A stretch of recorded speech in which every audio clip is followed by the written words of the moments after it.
서울 강동구의 한 아파트 단지. 출근길을 서두르는 사람들의 발걸음이 분주하게 오가지만 그 속에서 천천히 움직이는 중년 남성 한 명이 눈에 들어옵니다.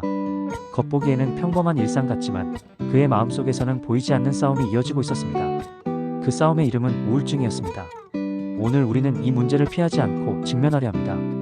우울증을 없애는 기막힌 방법, 지금부터 시니어방과 함께 이야기해 보겠습니다.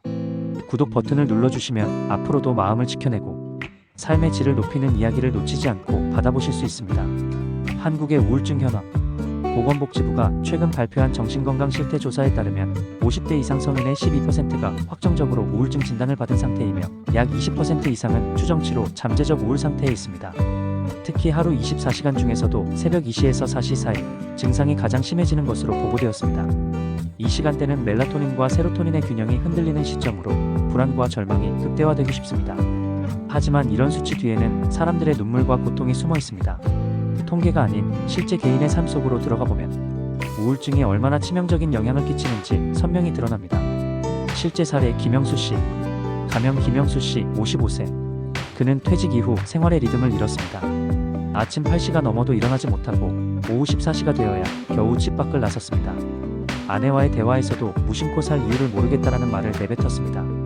그는 밤 23시가 넘어도 쉽게 잠들지 못했고 새벽 3시에는 눈이 떠진 채 천장을 바라보며 시간을 흘려보냈습니다. 해가 떠오르는 7시 30분 이웃들이 출근하는 소리가 들려왔지만 그는 여전히 커튼을 친 방 안에 앉아 있었습니다. 작은 일조차 버겁게 느껴졌고 시간이 갈수록 자신이 무가치하다고 느꼈습니다. 언론의 시선. 언론은 이 문제를 집중적으로 다뤘습니다. 주요 방송사의 저녁 뉴스에서는 중년 이후 우울증 급증, 사회적 대책 시급이라는 제목이 보도되었습니다. 화면에는 지하철역에서 멍하니 서 있는 중년 남성들이 잡혔습니다. 기자는 말했습니다. 퇴직 후 생활 리듬을 잃은 중년 세대의 우울증이 빠르게 확산되고 있습니다. 이는 단순한 개인 문제가 아니라 사회 전체의 문제입니다. 전문가들은 확정적으로 조기 진단과 생활 습관 교정을 강조했습니다. 동시에 음악 감상, 원예 활동, 반려동물과 교류 같은 활동은 추정 단계이지만 증상 완화에 긍정적인 영향을 줄 수 있다고 소개했습니다. 신문 사설은 한 발 더 나아갔습니다. 우울증은 조용히 번지는 전염병이다. 사회적 책임이 강화되지 않는다면 더 큰 위기로 다가올 것이다. 해결 방법. 기막힌 습관. 첫 번째, 규칙적인 수면 관리. 확정적으로 밤 22시 이전 취침과 아침 6시 기상은 뇌의 생체 리듬을 안정시켜 회복 속도를 높입니다. 두 번째, 작은 운동. 아침 7시 30분, 20분간 햇볕을 받으며 걷는 것만으로도 세로토닌 분비가 촉진됩니다. 이는 임상 연구에서 확정적으로 검증된 사실입니다. 세 번째, 사회적 교류. 하루 30분 가족과 대화하거나 주 2회 지인과 식사하는 것. 이는 추정 단계의 방법이지만 많은 사례에서 긍정적 효과가 보고되었습니다. 네 번째, 기록과 자기 성찰. 매일 밤 21시 감사한 일 3가지를 기록하는 습관. 아직 확정된 연구는 아니지만 심리학자들은 긍정적 인식을 강화한다고 설명합니다. 또 다른 사례. 박미정 씨. 가명 박미정 씨 59세. 그녀는 아침 9시에 집 근처 공원으로 나섰습니다. 처음에는 억지로 나간 산책이었지만 한 달이 지나자 그녀는 햇빛을 쬐고 나면 마음이 한결 가벼워진다고 말했습니다. 그녀는 매일 오후 14시 20분간 피아노를 연주하기 시작했습니다. 음악은 아직 추정 단계의 방법이지만 그녀의 기분을 회복시키는데 확실히 도움을 주었습니다. 아직 해가 완전히 떠오르지 않은 새벽 공기 속에서 중년 남성 몇 명이 동네 공원에 모여 앉아 있습니다. 겉으로 보기에는 건강을 위해 모인 산책 모임처럼 보이지만 사실 이들은 우울증을 겪고 있는 사람들입니다. 그들은 서로의 이야기를 나누며 하루를 시작하려 애쓰고 있었습니다. 이 시간대에 모임을 갖는 이유는 단순합니다. 새벽 3시부터 이어지는 고통스러운 시간을 홀로 버티지 않기 위해서입니다. 사례 1. 김영수 씨의 하루. 앞서 언급한 김영수 씨 55세. 그의 하루는 여전히 무겁지만 작은 변화가 시작되었습니다. 아침 7시가 되면 억지로라도 현관문을 열고 나갑니다. 처음에는 5분조차 버거웠지만 지금은 15분 이상 걷습니다.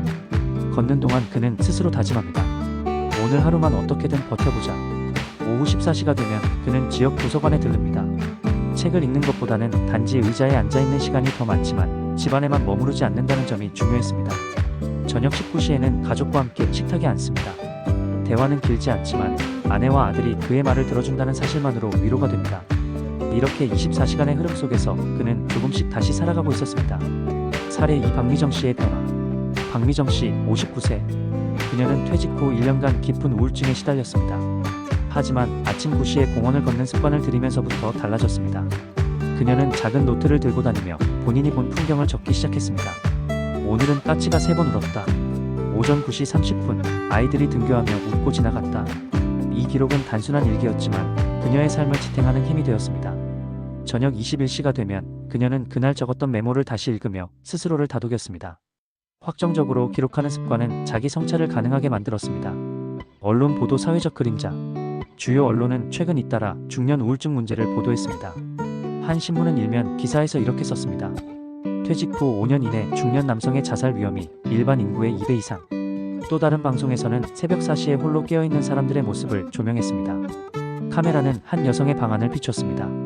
그녀는 3시 40분에 이미 눈을 뜨고 있었고 시계를 바라보며 한숨을 내쉬었습니다. 기자는 말했습니다. 이 시간대는 가장 많은 환자들이 극심한 불안을 호소하는 시각입니다. 전문가들은 확정적으로 새벽 불면이 우울증의 대표적 증상임을 지적했습니다. 그리고 추정치로 새벽에 짧게 명상이나 호흡 훈련을 하는 것만으로도 증상을 완화할 수 있다고 전했습니다. 사례 3. 이정호 씨의 경험. 이정호 씨 62세. 그는 아침 7시에 달리기를 시작했습니다. 한 달 전만 해도 10분 이상 달리기 힘들었지만 이제는 30분을 꾸준히 이어갈 수 있게 되었습니다. 그는 달리기를 하며 스스로에게 말할 겁니다. 지금은 괜찮다. 땀이 나니 머리가 조금은 맑아진다. 저녁 20시가 되면 그는 가볍게 샤워를 하고 TV 대신 라디오를 켭니다. 라디오에서 흘러나오는 음악과 사연들이 하루를 마무리하는 데 도움이 되었습니다. 확정적으로 신체 활동은 뇌의 화학적 균형을 바로잡았고 추정 단계이지만 음악 청취 역시 안정 효과를 가져왔습니다. 전문가의 심층 조언. 서울의 한 정신건강의학과 전문의는 이렇게 말했습니다. 우울증은 결코 혼자만의 문제가 아닙니다. 가족, 사회, 그리고 국가가 함께 나서야 합니다. 확정적으로 약물 치료와 상담 치료는 우울증 극복에 큰 도움이 됩니다. 그러나 그것만으로는 부족합니다. 생활 리듬을 회복하고 사회적 관계망을 유지하는 것이 무엇보다 중요합니다. 그는 이어서 설명했습니다. 새벽 3시에 깨어나는 환자들이 많습니다. 이때 바로 휴대폰을 보는 것은 가장 위험한 습관입니다. 대신 호흡에 집중하거나 간단한 스트레칭을 하며 시간을 보내는 것이 도움이 됩니다. 이는 아직 추정 단계지만 임상적으로 긍정적 결과가 관찰되고 있습니다. 사회적 움직임. 전국 지자체들도 대응에 나서고 있습니다. 어떤 지역은 아침 7시부터 열리는 무료 체조 교실을 운영하고 있습니다. 또 다른 지역은 오후 15시마다 지역 복지관에서 음악 감상회를 엽니다. 참가자들은 이렇게 말했습니다. 집안에만 있으면 더 힘들어지는데 누군가와 함께 웃는 것만으로도 살아있다는 기분이 듭니다. 확정적으로 집단 활동은 소속감을 회복시키고 우울증 회복 속도를 앞당겼습니다. 하루의 루틴 제안. 전문가들은 우울증 극복을 위한 하루 루틴을 제안합니다. 아침 6시 기상 햇빛을 받으며 20분 산책. 오전 9시 간단한 독서나 일기 쓰기. 오후 14시 지인과 짧은 전화 통화. 저녁 19시 가족과 식사 대화 30분. 밤 22시 취침 준비, 명상과 호흡 훈련 10분. 이 루틴은 완벽할 필요가 없습니다. 중요한 것은 꾸준함입니다. 작은 습관이 모여 삶을 지탱하는 힘이 됩니다. 우울증은 보이지 않게 다가오지만 동시에 작은 빛에도 조금씩 물러납니다. 아침의 햇살, 누군가의 말 한마디, 스스로를 향한 작은 다짐이 모여서 삶을 회복시키는 씨앗이 됩니다. 확정적 근거와 추정적 시도가 함께 어우러질 때 우리는 더 큰 변화를 만들어낼 수 있습니다. 집집마다 불이 켜지고 가족들이 식탁에 둘러앉는 시간이 되었습니다. 그러나 어떤 사람들은 이 시간을 더욱 힘들게 느낍니다. 웃음소리와 대화가 들려오지만 정작 자신의 자리에서는 침묵이 이어지기 때문입니다. 우울증은 이렇게 일상 속 평범한 순간을 갉아먹습니다. 겉으로는 아무 일 없는 듯 보여도 마음속에서는 외로움과 공허함이 증폭됩니다. 사례 4. 최은정 씨의 이야기. 가명 최은정 씨 57세. 그녀는 남편과 자녀들이 모두 바쁜 생활을 하면서 혼자 있는 시간이 많아졌습니다.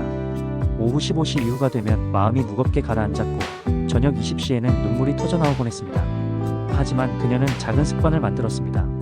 바로 매일 저녁 21시 손으로 편지를 쓰는 것입니다.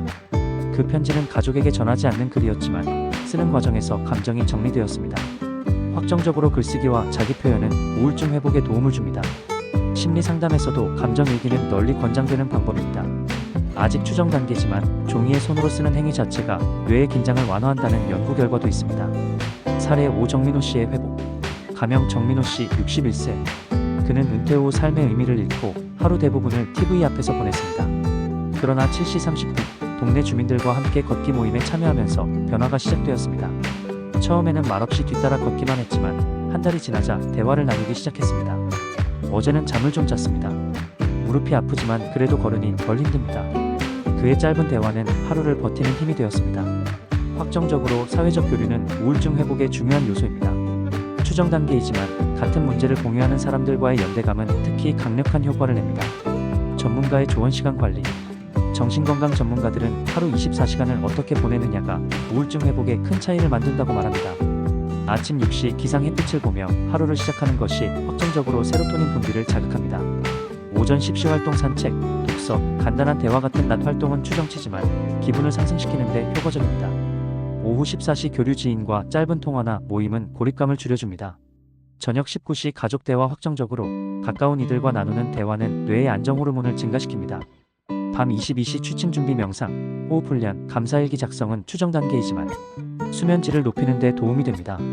전문가들은 말합니다. 작은 습관이 하루를 바꾸고 하루가 모여 삶을 회복시킵니다. 사회적 차원의 해결. 최근 여러 지자체에서는 우울증 예방과 회복을 위한 다양한 프로그램을 운영하고 있습니다. 어떤 지역에서는 아침 7시 무료 체조 교실을 열고 또 다른 지역은 오후 15시 복지관에서 음악 감상 모임을 진행합니다. 참가자들의 반응은 긍정적이었습니다. 같이 움직이니 혼자가 아니라는 생각이 듭니다. 집에만 있으면 더 무너졌을 텐데 여기서 웃고 있으니 마음이 한결 가볍습니다. 확정적으로 집단 활동은 회복 속도를 높입니다. 추정 단계이지만 예술 활동이나 취미 모임 역시 의미 있는 효과를 보여주고 있습니다. 마지막 메시지. 우울증은 누구에게나 찾아올 수 있습니다. 하지만 그것은 극복할 수 없는 벽이 아닙니다.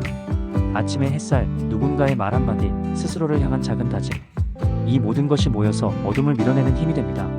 확정적으로 검증된 치료와 생활습관 교정은 우울증 극복의 기둥입니다. 추정 단계이지만 일상 속 작은 습관, 사람들과의 교류, 스스로를 향한 따뜻한 말은 충분히 도움이 될 수 있습니다. 결국 중요한 것은 혼자가 아니라는 사실입니다. 오늘 이야기가 마음에 닿으셨다면 앞으로도 삶을 지켜주는 지혜를 놓치지 않도록 구독해주세요. 지금까지 시니어방이었습니다.